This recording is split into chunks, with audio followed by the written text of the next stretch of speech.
এক গ্রামে ছিল এক যুবক, নাম আজিম। সে আল্লাহকে বিশ্বাস করত, কিন্তু নামাজকে তেমন গুরুত্ব দিত না। প্রায় বলত, আল্লাহ তো আমার অন্তর জানেন, নামাজ না পড়লেও সমস্যা নেই।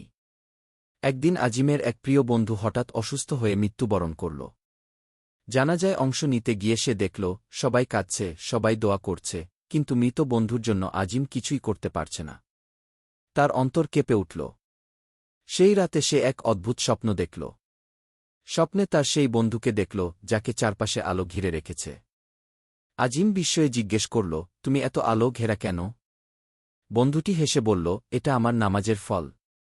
আমি পৃথিবীতে যত নামাজ পড়েছি, আজ তারা আলোর রূপে আমাকে ঘিরে রেখেছে। আজিম ঘুম থেকে উঠে কেঁদে ফেলল। সেদিন থেকেই সে 5 ওয়াক্ত নামাজ শুরু করল, আর কখনও তা বাদ দেয়নি।